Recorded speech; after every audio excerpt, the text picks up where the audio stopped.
Hello बच्चों, आज हम चैप्टर 7 जिसका टाइटल है मोशन, उसमें समझेंगे कि हम एवरेज स्पीड या एवरेज वेलोसिटी कैसे कैलकुलेट करते हैं, फिर यूनिफॉर्म वेलोसिटी और नॉन यूनिफॉर्म वेलोसिटी क्या होती है। तो एवरेज स्पीड अगर हमने कैलकुलेट करनी है किसी ऑब्जेक्ट की, कोई ऑब्जेक्ट मूव कर रहा है,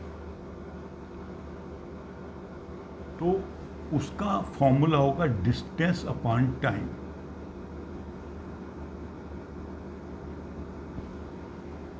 मान लीजिए ये एक स्विमिंग पूल है जिसकी लंबाई है 100 मीटर और एक बच्चा स्विमिंग करता है, यहाँ से जाता है यहाँ पर और फिर वापस आ जाता है यहाँ पे स्टार्टिंग पॉइंट पे। तो उसने कितना डिस्टेंस स्विम किया? 100 + 100 200 मीटर।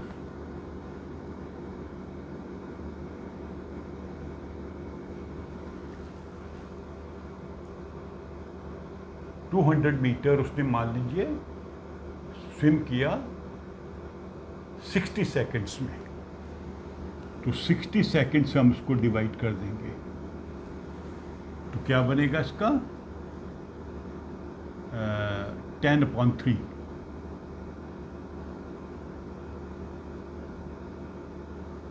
मीटर पर सेकेंड। ये इसकी स्पीड है। इस स्पीड से इसने स्विमिंग की, यहाँ से शुरू होकर यहाँ पर गया और यहाँ से वापस यहाँ पर आ गया। तो डिस्टेंस अपॉन टाइम। अगर लेकिन हमने इसकी average speed calculate, average velocity calculate करनी है,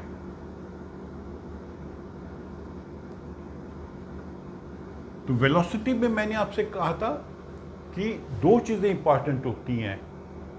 एक तो किस स्पीड से वो जा रहा है और दूसरा उसकी डायरेक्शन। अब यहाँ पे देखिए डायरेक्शन पहले इधर है फिर इधर है, रिवर्स हो गई।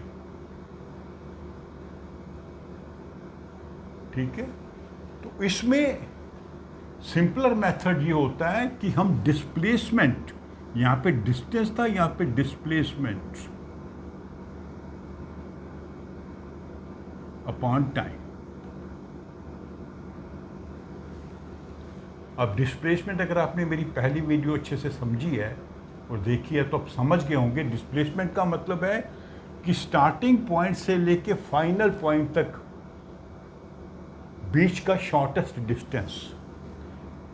मान लीजिए एक लड़का यहाँ से यहाँ से यहाँ से यहाँ से ऐसे भागता है, यहाँ से चला ए पॉइंट से और बी पे पहुँचा, इतना डिस्टेंस कवर किया। लेकिन डिस्प्लेसमेंट ये है, ये जो छोटा सा डिस्टेंस है, मैं इसको अलग कलर में करके बताता हूँ। ये डिस्प्लेसमेंट ये वाला डिस्टेंस है और यहाँ पे डिस्प्लेसमेंट क्या होगा? यहाँ से स्टार्ट किया, यहीं पहुँचा, तो स्टार्टिंग पॉइंट और एंडिंग पॉइंट सेम है, तो डिस्प्लेसमेंट इसका होगा 0/60। 60 सेकेंड लगे थे इसको यहाँ से चल के यहाँ पहुँचने में, तो 0। तो इस स्विमर की एवरेज स्पीड तो 10/3 मीटर पर सेकेंड है, पर इसकी एवरेज वेलोसिटी है 0। अगर आप इस स्विमर की वेलोसिटी कैलकुलेट करते सिर्फ यहाँ से लेकर यहाँ तक, तो 100 मीटर टोटल लंबाई, 100 मीटर मान लीजिए उसमें 30 सेकेंड लिया हुआ है, तो 10/3 मीटर पर सेकेंड इसकी वेलोसिटी होती। अगर हम वेलोसिटी कैलकुलेट करते यहाँ से लेकर यहाँ तक, ये पॉइंट ए है और पॉइंट बी तक, लेकिन वो वापस यहाँ पे आ रहा है पॉइंट सी पे, और पॉइंट सी और ए की पॉइंट है, बेसिकली जहाँ से स्टार्ट किया वहीं वापस आ रहा है, तो डिस्प्लेसमेंट 0 हो गई। तो ये आपने ध्यान रखना है।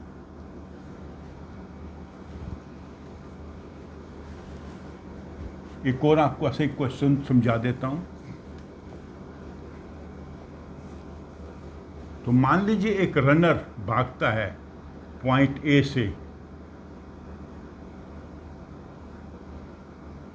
और बी पर आता है, और मान लीजिए पूरा ट्रैक है 500 मीटर का, यहाँ से यहाँ गया, इधर आया, इधर गया, इधर आया, यहाँ तक।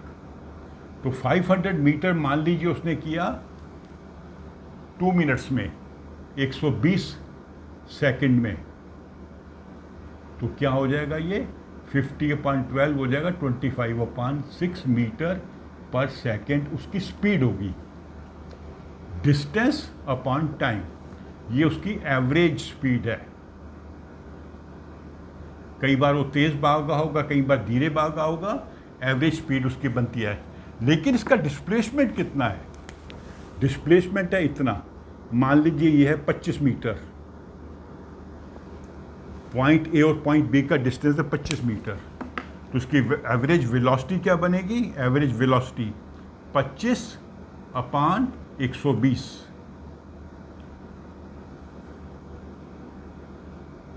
ठीक है, ये हो जाएगा 5/24 मीटर पर सेकेंड। ये हमने डिस्प्लेसमेंट लिया, यहाँ पे टोटल डिस्टेंस लिया।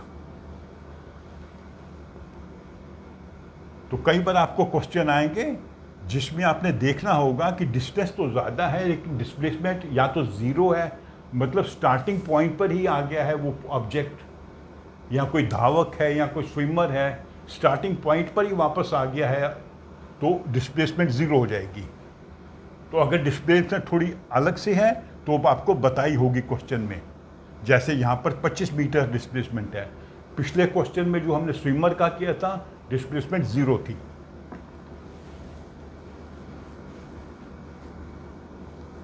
अभी हम आ जाते हैं वापस उसी क्वेश्चन पे, स्ट्रेट लाइन वाले पे।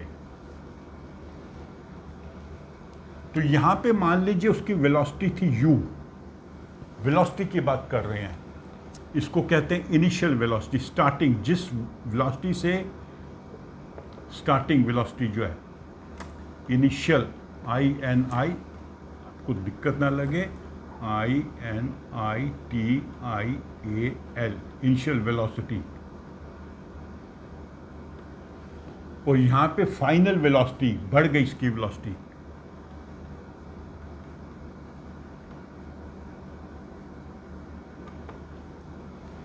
तो यहाँ से भी एवरेज वेलोसिटी आप कैलकुलेट कर सकते हैं, u + v/2, ये एवरेज वेलोसिटी हो जाएगी। अब हमने क्या कैलकुलेट करना है? Rate of change of velocity, rate of change of velocity.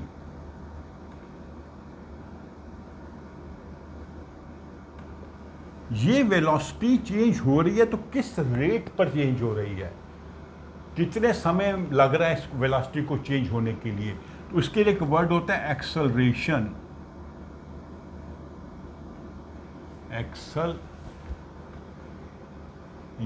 ERATION, acceleration.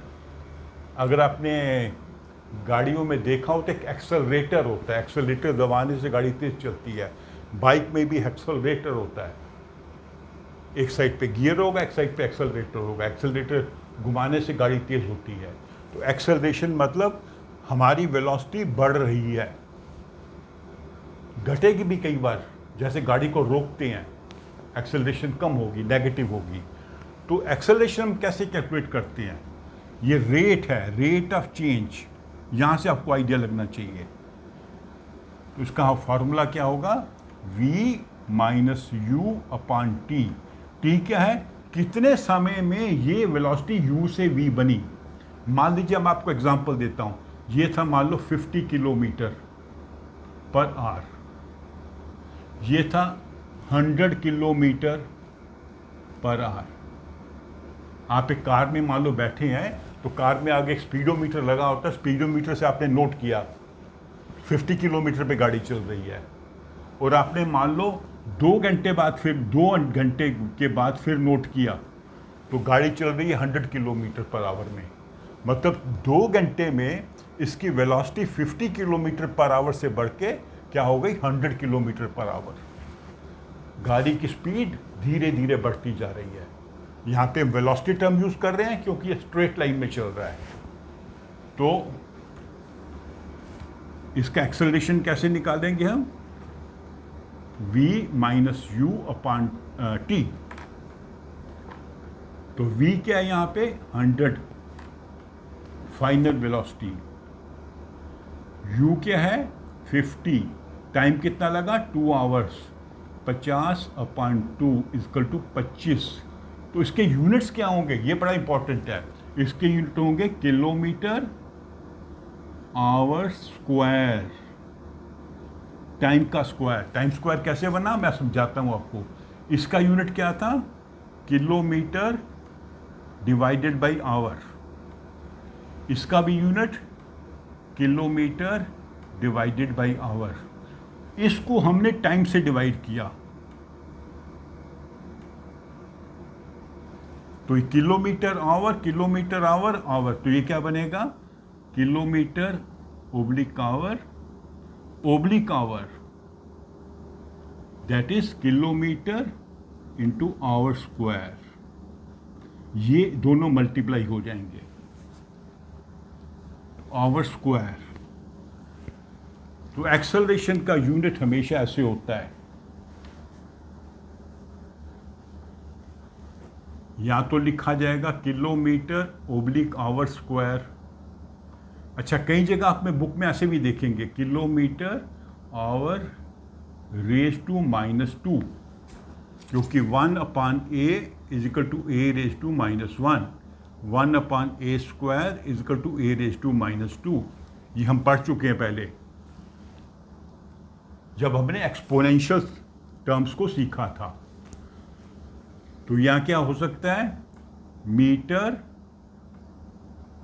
पर minute square, metre oblique minute square, या metre oblique second square, metre oblique second square, या metre into second raise to -2। यहाँ भी metre into minutes raise to -2।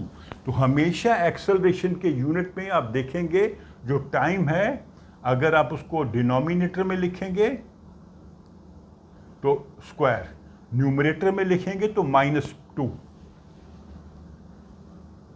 ऐसे लिखेंगे तो power -2 होगी, ऐसे लिखेंगे होगी तो पावर +2 होगी।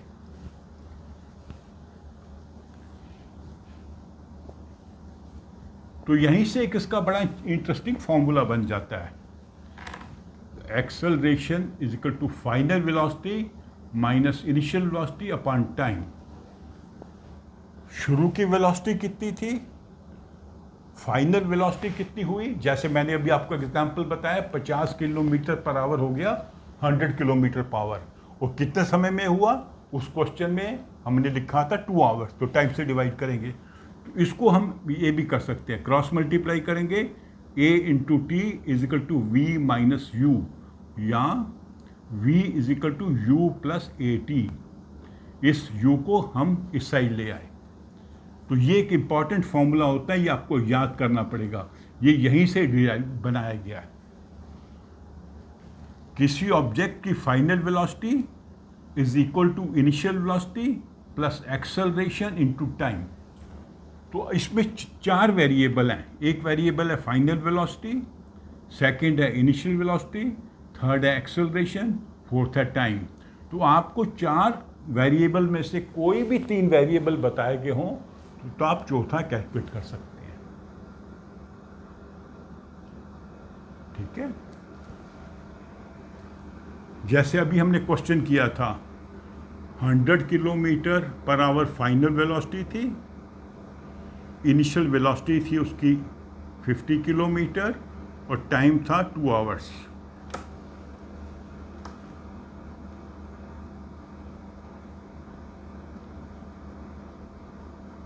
तो यहाँ से हम एक्सेलरेशन कैलकुलेट किया था हमने, 25 किलोमीटर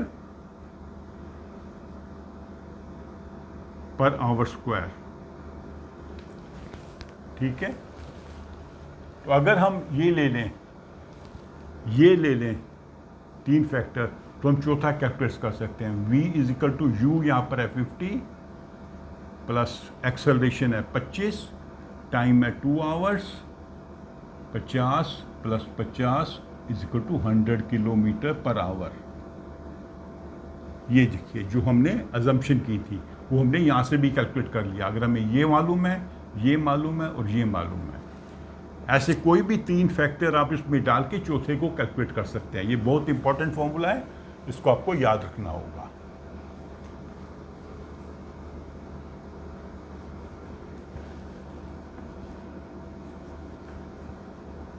तो यूनिफॉर्म वेलोसिटी मतलब जो चेंज नहीं हो रही। अगर इसका आप ग्राफ बनाते हैं,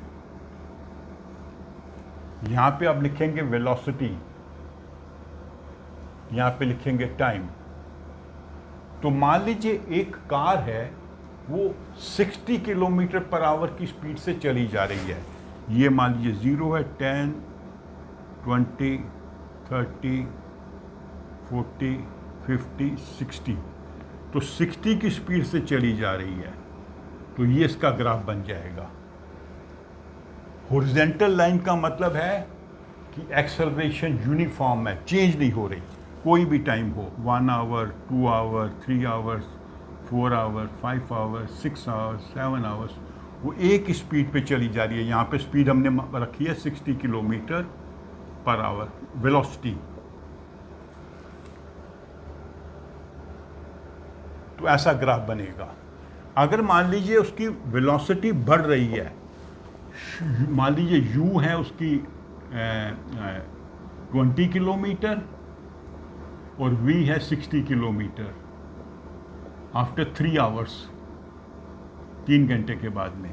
तो यहाँ से चलेंगे हम, u हो गया स्टार्टिंग पॉइंट 20 किलोमीटर यहाँ पे, और 60 किलोमीटर आफ्टर 3 आवर्स यहाँ पे, ये दो बना। तो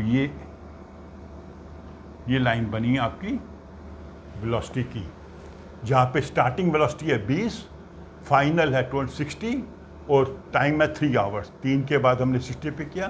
तो अगर आपका ग्राफ ऊपर की तरफ जा रहा है तो मतलब एक्सेलरेशन है, एक्सेलरेशन इसकी पॉजिटिव होगी। इस ऑब्जेक्ट की स्पीड वेलोसिटी बढ़ती जा रही है, स्ट्रेट लाइन में चल रहा है और हर घंटे के बाद इसकी वेलोसिटी बढ़ती जाएगी। अगर हम उल्टा कर दें,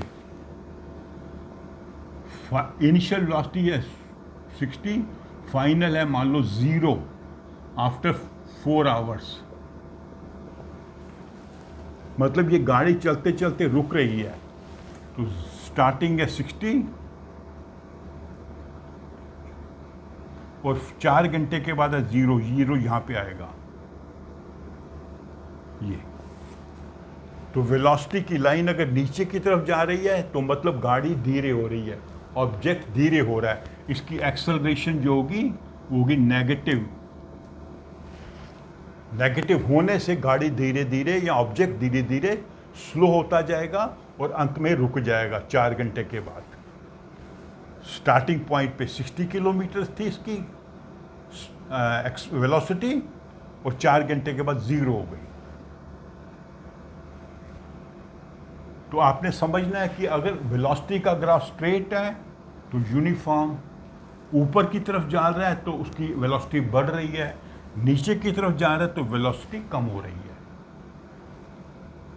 तो ये मैंने आपको थोड़े ग्राफ भी समझा दिए कि हम कैसे बनाते हैं वेलोसिटी टाइम ग्राफ। ये है वेलोसिटी एक साइड पे और एक साइड पे टाइम।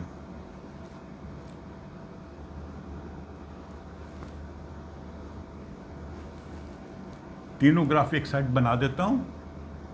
ये वेलोसिटी टाइम, ये यूनिफॉर्म वेलोसिटी है, वेलोसिटी टाइम, ये एक्सेलरेशन है, वेलोसिटी बढ़ती जा रही है, वेलोसिटी टाइम, ये वेलोसिटी कम होती जा रही है, धीरे धीरे धीरे वो ऑब्जेक्ट रुक रहा है, इसकी गति बढ़ती जा रही है, इसकी गति सेम है, यूनिफॉर्म है। ये दोनों नॉन यूनिफॉर्म है।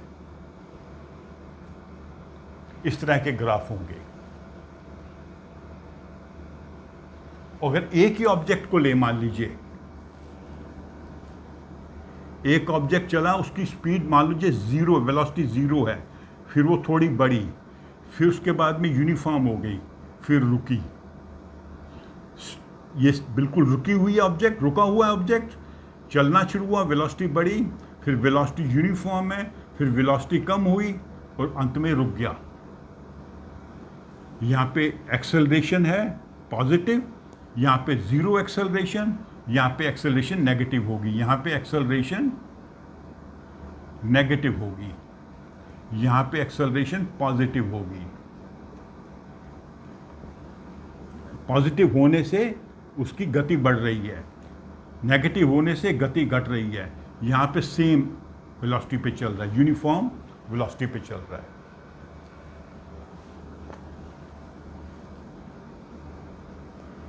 अगले वीडियो में मैं फिर आपको जो फॉर्मूलाज हैं इनके वेलोसिटी और टाइम के और एक्सेलरेशन के, वो एक फार्मूला मैंने समझा दिया है, उसको दोबारा भी एक बार समझ लेंगे और बाकी जो 2 फार्मूलाज उनको भी समझ लेंगे और कुछ एग्जाम्पल्स को भी सॉल्व करके उन फार्मूलाज को अच्छी तरह अंडरस्टैंड कर लेंगे। ठीक है, तो आप मेरे इस वीडियो को लाइक करो, अपने फ्रेंड्स के साथ शेयर करो और मेरे चैनल को सब्सक्राइब भी करो। Thank you.